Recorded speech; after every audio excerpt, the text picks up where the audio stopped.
사실은 이제 논문의 알고리즘을 설명한다기보다는 그냥 뭐 이런 게 있다, 그러니까 이런 응용들이 있다라는 거 정도만 이해를 해주시면 될 거고, 그러니까 사실 이거랑 이제 그 다음에 하는 스타일 트랜스포도 사실 원본 그 알고리즘들이 좀 있거든요.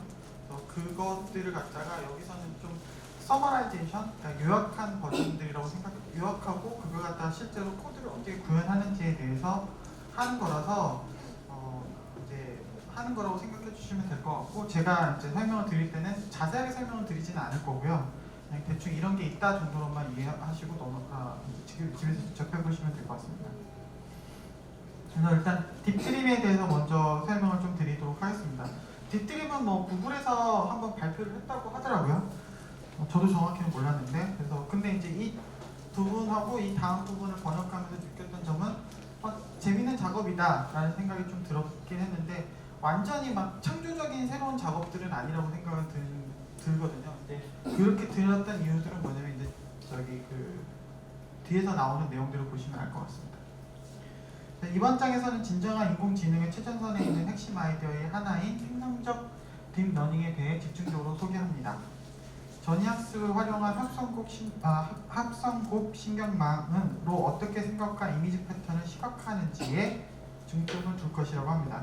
그래서 컴퓨터 비전의 알고리즘적 환각, 또 인공신경망을 이용한 물체인식 시스템의 경우 상위 레벨의 특성 레이어는 얼굴이나 물체와 같이 눈에 더 잘 띄는 특성을 그러니까 모델을 계속 이제 학습시키다 보면은 학습이 어느 정도 에큐리시까지 도달을 하다 보면은 최상위 레이어는 일반적으로 이제 그냥 예측하기로는 이제 우리가 이미지 클래시피케이션을 하기 위해서 필요한 피처들을 최종 레이어에서는 이미지 추출하기 위한 피처들을 갖다가 최종 레이어에서는 가지고 있을 가능성이 높거든요. 그래서 그런 얘기들을 지금 여기서 한다고 보시면 될 것 같고요. 그래서 이러한 특성을 좀 더 강화하면 컴퓨터가 무엇을 받는지 알 수 있다. 그러니까 즉 다시 말해서 VGG나 아니면 다른 이미지 인식 모델이 최종 레이어에서 어떤 특징들을 추출하려고 노력하는지를 볼 수가 어떤 특성들을 추출하려고 보는지를 이제 이 딥드림 페이지에서는 다 보여줄 거고, 그러니까 보는 방법들을 갖다가 이제 그러니까 저자가 생각하는 방식으로 설명을 하려고 합니다. 하는 걸 보여드릴 예정입니다. 인셉션 네트워크로 환각 유도 이미지에서 본 물체를 예측해 보자라고 합니다. 그래서 아까 전에도 저기 한 분이 문의를 해주시긴 했는데 이제 여기서 빠진 게 하나가 있더라고요. 저도 착각을 했었는데, 이제 이것들을 하기 위해서는 이미지 데이터를 다루기 때문에 뭐 아시겠지만 필로라는 그 패키지가 있거든요. 그러니까 예전 이름이 PIL이고 현재 이름은 필로인데 그거를 다 설치를 해주셔야 됩니다. 그래서 제가 그거는 리드미 파일에 업데이트를 해놓도록 하겠습니다. 뭐 일반적으로 이제 여기서는 계속 케라스를 쓰기 때문에 케라스로 하고, 그다음에 트랜스퍼 러닝이기 때문에 뭔가 새로운 러닝을 하는 건 아니거든요. 그래서 이제 인셉션 V3라는 인셉션 V3고 그러니까 웨이트는 이미지 넷에 있는 웨이트를 로드를 하는 코드를 실행시켜서 해당 모델을 불러옵니다. 그래서 이제 아까 설명드렸듯이 각 레이어, 그러니까 사실 모델이 학습이 되면 일반적으로 그러니까 뭐 추측이 되겠지만 각 레이어별로 이제 올라가면서 이제 특성들을 계속 추출해 나가는 거잖아요. 합성곱의 경우에는 뭐 알고리즘 아시겠지만은 이제 어떤 정보를 갖다 추출해 낼지를 거기를 이제 더 핵심적으로 보는 거기 때문에 이제 각 레이어가 스텝별로 지나가면서 이제 어떤 피처들을 추출할 건지를 계속 그러니까 남기게 되거든요. 그래서 여기서는 이제 방금 로드했던, 그래서 여기서는 아까 설명드렸듯이 내가 보고자 하는 레이어, 그러니까 어떤 레이어에서 어떤 특성을 추출하는지를 보고 싶다고 한다면 이 모델에서 사용된 액티베이션 펑션들이나 액티베이션 레이어들을 갖다가 좀 레이어들을 좀 살펴봐서 거기서 내가 어떤 레이어를 가져와서 볼 건지를 결정을 해야 되잖아요. 그래서 여기서는 각 레이어가 어떤 식으로 구성이 되어 있는지를 갖다가 이제 저기 프린트해주는 그 코드라고 생각해 주시면 될 것 같고요. 그래서 여기서는 뭐 인풋이 있고 컨볼루셔널 2D 한 다음에 배치 노멀라이제이션, 액티베이션 하고 네, 컨볼루션 2D 해서 계속 이걸 반복하고 그래서 마지막에는 이런 것들이 쌓여서 에버리지 풀링하고 컨케이트네이트 뭐 액티베이션 믹스드 한 다음에 에버리지 풀링 한 다음에 프리딕션까지 하는 일반적인 이미지 넷의 모델의 모습을 지금 다 출력을 한 걸로 생각해 주시면 될 것 같고요. 이 책에서는 이들 중에서 다 가져가지는 않을 거고 우리가 이제 사실 특성 추출을 하면 최종적으로는 어떤 값으로 남길 원하잖아요. 그래서 그 어떤 값으로 그러니까 그 어떤 값으로 남은 걸 보기 위해서 액티베이션으로 시작되는 레이어들만 다 긁어 모은 다음에 그것들 중에서 하나를 보는 식으로 이후 코드가 진행이 됩니다. 그래서 뭐 이거는 최종 레이어의 웨이트 쉐입을 갖다가 뭐 이제 뭐였지? 가져와서 그 쉐입을 갖다가 크기를 보는 거고요.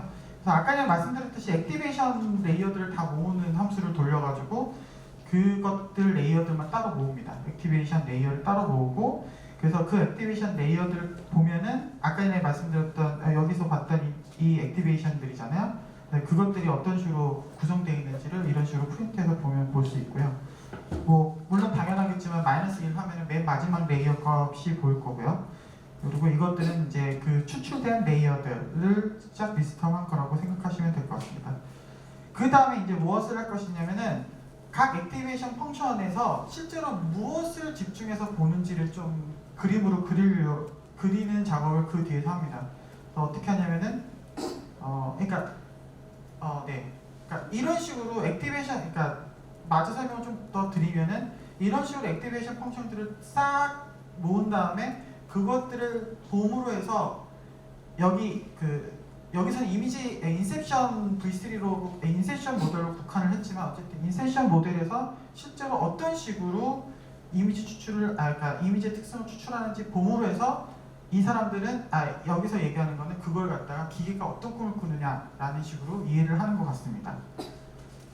아래 코드에서 사용할 사전 훈련된 인셉션 네트워크 모델은 이미지넷 데이터를 이용하여 훈련하였다. 그래서 이렇게 나왔는데 실제로 책에서는 무슨 이미지를 가져다가 쓰냐면요.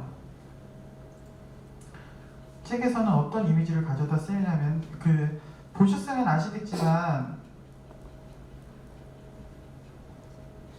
보셨으면 아시겠지만 사실 꽃 그림을 갖다 쓰거든요. 꽃 사진은 여기 보시면은 여기 보시면 잠시만요. 꽃 그림을 갖다 쓰거든요. 언제 나옵니까? 죄송합니다. 제가 미리 찾아놨어야 되는데 이 그림을 갖다 씁니다. 근데 그러니까 인셉션 모델에서는 이 그림 이미지가 사실은 이거에 대한 이미지가 학습이 안 돼 있거든요. 그래서 인셉션 모델에서 이 사진을 넣었을 때 어떤 결과가 나오는지를 좀 한번 계산을 해봤대요. 그 모델을 돌려서 실제로 계산을 한번 해봤대요. 그랬더니만 이런 식으로 여기 보시면 매칭 이걸 어느 정도 매칭 정도를 의미한다고 보시면 되는데 이 중에서 가장 높은 거는 사실 B인 거거든요. 그러니까 그 외 나머지는 이제 사실 저 이미지가 없기 때문에 사실 저 이미지 아까의 사진 꽃 이미지가 없기 때문에 사실 못 찾는 게 당연한 거예요. 그래서 여기서도 사실은 못 찾는 걸로 나오고 다 관련이 없잖아. 이거 정도는 꽃이라고 한다면 이거가 좀 관련이 있죠, 데이지가. 근데 이제 사실 그런 건 아닙니다. 그래서 여기서는 이미지, 아까 설명드렸던 그런 것들을 하는 거고요. 그래서 이제 그 다음부터 할 거는 이제 특성화 지도. 여기서는 피처 맵, 그러니까 영어로는 피처 맵 비주얼라이제이션이라고 하는데 여기서는 이제 특성화 지도라고 저희가 해석을 했고요. 그래서 그것들을 이제 실제로 합니다. 그래서 어떻게 하냐면은 이제 큰 캔버스를 하나 만든 다음에 거기 위에다가 이미지를 일정한 간격으로 계속 붙여 넣습니다. 그러니까 왜냐면은 이제 각 액티베이션 볼로 채널이나 뭐 이런 것들이 개수가 다 다르잖아요. 그래서 그걸 갖다가 이제 하나의 이미지로만 다 표현할 수 없으니까 그 모든 채널이라고 해야 되나요? 어쨌든 그 모든 채널들을 다 그냥 저기 그 하나의 그리드 위에다가 다 그리려고 큰 캔버스 하나 그린 다음에 거기다가 각 레이어별 생성된 그러니까 각 레이어별 웨이트를 RGB로 스케일링 한 다음에 그것들을 갖다가 다 붙여서 옆으로 계속 연결하는 식으로 해가지고 이제 그림을 그리도록 돼 있거든요. 그래서 일단 하나만 일단 먼저 그리면은 다음과 같이 밑에서 그립니다. 그래서 여기 보시면 아시겠지만은 액티베이션 7번째, 그러니까 이거는 액티베이션이 7번째 액티베이션을 의미하는 건 아니고 액티베이션 아까 전에 그 액티베이션들만 모았을 때 그 중에서 7번째로 모아진 거에 대해서 정보를 가져오고 그 다음에 그 배치랑 그 다음에 채널을 고정시키고 그 사이에 그 X와 Y 값만 다 가져와서, 왜냐면 이미지는 보통 우리는 2차원으로 다루기 때문에 여기서 2차원 정보를 가져와서 하나의 채널에 하나의 배치에 특정한 액티베이션 레이어에 그림만 이렇게 그려봤어요. 그래서 이것들을 갖다가 아까 말씀드렸듯이 계속 연결하는 코드를 짭니다. 그래서 어떻게 하냐면은 여기서는 이분이 이제 뭘 하냐면 액티베이션 41번이라고 되어 있는 이 레이어를 그림을 그리려고 하거든요. 그래서 그것들을 그리는 코드는 이렇게 되어 있습니다. 이 코드는 자세하게 설명은 안 드릴 거지만 아까 설명드렸듯이 큰 캔버스 하나 그리고 옆으로 계속 피처들을 붙인다고, 피처 맵들을 각 채널에 피처 맵들을 붙인다고 했잖아요. 이런 식으로 지금 붙여낸 거예요. 그래서 지금 이게 사실은 책하고 정확하게 똑같이 나온 건 아니에요. 네. 근데 이제 이런 식으로 여러분들이 각 피처별로 어떤 색들이 어떻게 추출이 되고 있구나, 각 피처별로, 각 채널별로 어떤 것들이 지금 집중적으로 보고 있느냐, 액티베이션별로 보고 있느냐를 이제 그림을 볼 수 있습니다. 그래서 실제로는 이제 그러니까 이렇게 된 이유는 뭐냐면은, 그러니까 이렇게 된 이유는 사실은 이제 이 분이, 그러니까 이 저자가 사실 그림이나 이미지 같은 걸 다 오픈을 안 해놨어요. 그러니까 이 GitHub 코드에 가보시면은 이 코드들이, 이 이미지 리소스나 이런 데이터들이 다 올라가 있지 않아서 제가 임의로 몇 가지들을 구해서 그거 가지고 올려서 테스트를 했기 때문에 이 책하고 결과는 다르게 나오지만 최종적인 결과물의 모습은, 그러니까 이미지는 다르지만 우리가 최종적인 원하는 그 이미지의 결과물은 이 책에 있는 내용하고 거의 비슷하게 나올 겁니다. 그래서 여기서는 이제 개 이미지를 가지고 방금 전에 했던 걸 하면 각각의 활성화 레이어별로 다음과 같이 보고 있는 이미지들의 그 어떤 걸 갖다가 이제 피처를 보고 있는지, 어떤 걸 좀 더 집중해서 보고 있는지들을 지금 이런 식으로 그 그리드 형태의 이미지로 다 표현이 됩니다. 그래서 사실은 우리가 그러니까 실제로 똑같이 동일하게 개의 이미지를 넣으면 이런 식으로 나오겠죠. 방금 전에 요거에서도. 네, 여기서도 역시 똑같이 나온 거고요. 그 다음에 이제 딥드림은 사실은 이제 이 뒤는 아까는 앞에 있던 걸 그냥 응용하는 거라고 생각하시면 될 것 같아요. 그래서 아까는 무작위 노이즈를 입력으로 줬었지만 지금은 우리가 원하는, 그러니까 우리가 이미지를, 그러니까 사실 백그라운드 이미지를 씌운다고 보시면 돼요. 그래서 백그라운드 이미지를 하나 딱 던져주고 그 다음에 네가 보고 있는 걸 갖다가 더 부각해서 보여줘 라고 생각하시면 돼요. 그래서 그 작업을 여기서는 하고 있다고 보시면 될 것 같고, 그래서 이미지를 던져준 거 가지고 이제 작업을 하고, 그래서 작업을 한 다음에 이제 그걸 출력을 하면 이 코드가 이제 다 그거거든요. 요게 나온다고 생각하시면 될 것 같습니다. 이런 식으로. 그러니까 지금 여기서 하늘 이미지를 딱 줬는데 여기서 이제 이렇게 뭔가 튀어나온 부분들, 요것들은 사실은 아까 얘기했던 피처들을 갖다가 그러니까 채널들을 다 겹친 다음에 그것들을 갖다가 위에다가 다 씌운 거라고 생각하시면 될 것 같고, 그래서 이 부분들이 이제 특출나게 딱 튀어 보이는 것들이 그 특성으로 추출된 피처들이 다 여기에 반영됐다고 생각하시면 될 것 같아요. 그래서 이렇게 쭉 뽑아서 나오는 걸 볼 수 있습니다. 그래서 여기서는 이제 그룹 이미지 넣고 그 다음에 활성화층 45를 가져와서 그 그룹 하늘 이미지랑 두 개를 섞었더니만 그 다음에 경사상승법을 이용해서 그림을 그렸더니 이렇게 나온다 인 겁니다.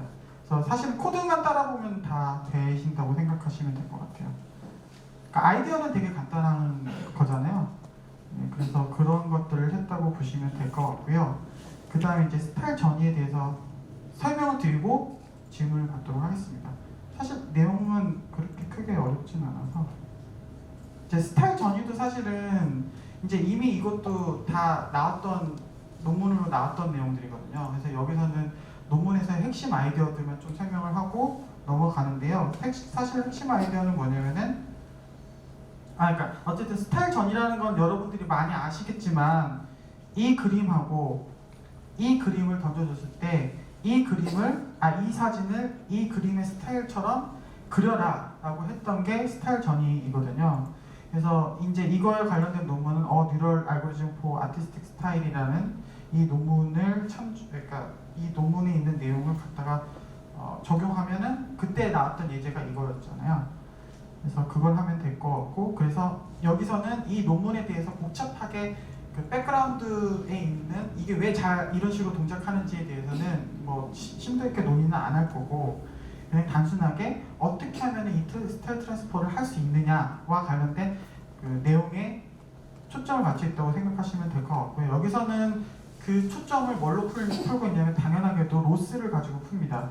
그래서 신경 스타일 전이의 이해라는 파트는 그 신경 스타일 전이를 어떤 식으로 할 수 있는지에 대해서 로스를 가지고 설명을 하는데요. 이때 여기 보시면은 원본 내용을 C로 표시를 하고 참조 스타일을 S라고 표시하고 생성된 이미지를 G라고 표시를 한 다음에 이 그 L 함수는 L은 뭐냐면은 이거는 이 둘 사이에 로스를 의미하는 거라고 생각하시면 되고, L 컨텐츠는 L 스타일은 이 둘 사이에 로스를 의미하라고 생각하시면 될 것 같아요. 근데 아까는 얘기했듯이 이제 이런 이미지가 나오려면 그냥 이거는 그냥 수식을 통째로 해석 안 해도 그냥 딱 생각하기에도 스타일은, 그러니까 우리가 원하는 거는 이 사진은 그대로 가되 여기 스타일만 가까우면 되잖아요. 만약 거리상으로 나타낸다고 한다면 그 거리 상관없이 그냥 스타일만 이 그림에다가, 그러니까 이 그림을 변형시키는데 그 변형시킨 게 스타일하고 최대한 가까우면 되는 거잖아요. 그래서 이것도 그냥 그 컨셉으로 간다고 보시면 될 것 같아요. 그래서 뭐 당연하게도 얘가 그러니까 첨조 스타일이고 얘가 생성된 이미지라면 생성된 이미지는 스타일이랑 최대한 가까웠고, 또한 그 다음에 원본 내용하고 생성된 이미지 또한 가까워야 되잖아요. 네, 그래서 그건 단순하게 당연히 얘네 둘하고 얘네 둘은 일반적으로 이제 우리가 생각할 수 있는 디스턴스, 그러니까 이게 디스턴스 개념으로 하니까 디스턴스를 생각하면 되고 그 디스턴스로 이렇게 나타낸다라는 겁니다. 그래서 우리가 생각하는 디스턴스에 뭐 MSE나 뭐 이런 것들 있잖아요. 그런 것들 싹 적용해서 그것들을 계산한 다음에 로스 계산하면 되고, 당연하게도 두 개의 디스턴스의 합이 최소가 되는 점으로 연산을 시키면 되는 거잖아요. 그래서 이거는 그레디언트 디센트 알고리즘 경사광법을 이용해서 계산을 하면 됩니다. 그래서 여기 보시면 L2 노름, 그러니까 디스턴스는 노름 함수라고 했는데 L2 디스턴스를 쓴다. 이거는 뭐 아까 설명드렸던 거고, 그 다음에 스타일은 생성된 이미지의 스타일 표현을 계산하는 함수다. 컨텐츠는 뭐고 뭐 각각의 내용 스타일 생성된 이미지다. 그래서 이걸 기준으로 해서 이걸 그대로 구현한 다음에 그대로 이제 사용한다고 보시면 될 것 같아요. 이 로스를. 그래서 여기서는 VGG 16을 사용해서 스타일과 내용, 생성된 이미지에 대한 층을 활성화하고 앞서 언급한 특정 손실 함수를 정의하기 위해 위에서 계산한 활성화를 사용하고, 마지막으로 전체 손실을 최소화하기 위한 경사각을 사용한다고 합니다. 그래서 요거는 이제 레퍼런스고요. 여기서도 마찬가지로 제가 이분이, 그러니까 이 저자가 그 올려놓은 이미지들을 또 찾을 수가 없었어요. 그래서 원래 여기서는 이미지를 어떤 이미지를 썼냐면 와칸다 이미지를 썼거든요. 그래서 여기 맨 마지막에 이 샘플을 보시다 보면, 그래서 제가 이걸 그러니까 저 반지 제왕도 썼고 와칸다도 썼거든요. 그래서 이걸 왜 말씀을 드리냐면은 여러분들도 이미지를 그냥 단순하게 교체만 하시면 된다는 거예요. 이거를 하실 때 물론 코드 이해는 별개입니다. 근데 어쨌든 이미지만 교체해서 사용하시면 된다고 말씀을 드리는 거고요. 제가 그렇게 해서 그래서 뭐 어떻게 하냐면 그냥 일반적인 코드들을 싹 실행한다고 보시면 될 것 같아요. 그래서 인라인은 그냥 여기서 이미지 보여주기 위해서 맵플랫 인라인을 계속 쓰고요. 그다음 이미지 처리는 이제 이미지를 받아와서 이제 VGG16 프리프로세서 인풋에 이미지를 때려 박은 다음에 그 이미지를 생성하는 결과를 만들어내는 거고, 디프로세서 이미지는 이거 뭐 평균패스를 제로 센터로 제거하고 뭐 BGR을 RGB로 해서 뭐 클리핑까지 하는데, 이거는 무슨 얘기냐면 이제 이미지를 0에서 255의 값을 가지고 있는 걸로 리스케일링 한 다음에 그걸 갖다가 이제 리스케일링해서 우리가 맵플랫을 넘파일을 이용해서 출력하기 위해서 이걸 한다고 보시면 될 것 같아요. 그래서 뭐 그다음에 이제 케라스 불러서 여기서는 이제 로드 오브 반지의 제왕 이미지를 쓰는데, 반지의 제왕 이미지는 그 맨 처음에 시작하는 반지의 제왕 그 타이틀 있잖아요, 문구. 그걸 이용한다고 보시면 될 것 같고, 패턴은 이제 조금 이따 보여드리도록 하고, 이거 외에는 코드는 전체적으로 다른 건 없어요. 그래서 타겟 이미지와 스타일 이미지를 갖다가 학습을 할 때 얘네들은 정답으로 써야 되니까 그 정답으로 쓰기 위해서 텍스트로 만드는 역할을 하는 거고, 그다음에 생성될 이미지는 어차피 우리가 받아야 되니까, 그리고 계속 변화되니까 플레이스 오더로 만든 다음에 세 개의 이미지를 단위 배출해가지고 싹 넣는 거죠. 뭐 이거는 일반적인 텐서플로우 방법 중에 하나, 그러니까 그 머신러닝 하실 때 쓰는 방법들 중에 하나니까 그냥 쓰는 거고, VGG16 불러서 하고, 손실함수는 아까 전에 설명드렸던 그거 그대로 구축하면 됩니다. 그래서 손실함수도 구축하고, 스타일 손실값 구축하고, 그다음에 총 병도 손실 계산하고, 이거는 아까 얘기했던 그걸 갖다가 수식적으로는 복잡하지만, 그러니까 여기서는 복잡하게 쓰여있지만 사실은 앞에서 얘기했던 그 수식이라고 생각하시면 될 것 같고요. 총 손실함수 계산하고, 그다음에 이거 가지고 이제 총 손실 계산하고, 그거 가지고 이제 이거는 이제 그러니까 학습을 하려면 그레디언트 디센트를 이용해서 로스를 최적화하면 일반적으로는 그레디언트 구한 다음에 그거 가지고 그레디언트 디센트 이용해서 학습하잖아요. 그냥 그거 계산하는 과정이라고 생각하시면 될 것 같아요. 그래서 쭉 해보시면 되고, 그래서 그레디언트를 할 수 있는 그걸 찾은 거고, 그다음에 얘는 조금 특이한 게 케라스를 직접 이용했다기보다는 사이파이에 있는 LBF-GS 알고리즘을 이용해서 이제 최적화를 하는 거거든요. 그러니까 LBF-GS는 뭐 아시는 분도 계시고 모르시는 분도 계시겠지만은 이제 보통의 그레디언트 디센트는 퍼스트 오더 데리베이티브만 생각하는데, LBF-GS는 세컨 오더까지 생각을 하고, 근데 이제 아시겠지만은 그러니까 세컨 오더까지의 데리베이트를 생각하면 메모리 계산량이 엄청나게 커지거든요. 단순하게 얘는 뭐냐면 그 메모리 계산량을 좀 줄인 버전의 세컨 오더 데리베이티브라고 생각하시면 될 것 같습니다. 그냥 그레디언트 디센트 하는데 세컨 오더까지 생각한 그레디언트 디센트라고 생각하시면 될 것 같고, 그거 가지고 마구마구 돌립니다. 그 다음에 그걸 이제 적용하기, 그러니까 이거는 그래서 적용을 한 다음에 매 이터레이션마다 이제 특정 이터레이션마다, 여기서는 5번째죠. 5번째 이터레이션마다 중간중간마다 어떻게 변화되는지를 보여주기 위해서 중간중간마다 저장하거든요. 그래서 중간중간마다 저장을 하니까 요거는 스타일 이미지고요. 그러니까 여기 잘 안 보이시겠지만 이제 뭐 사각형이나 하얀색 이미지에 뭐 이렇게 모양을 가지고 있는 녀석들이 있거든요. 그것들을 갖다가 요거에다가 넣는다고 생각하시면 될 것 같고요. 근데 사실 이미지 사이즈가 다르잖아요. 아까 전에 그러니까 아까 전에 여기는 요거였는데, 근데 상관이 없다는 소리죠. 그래서 이거 가지고 그냥 적용하면 그냥 이런 식으로. 그러니까 처음에는 사실 오리지널하고 같을 거예요.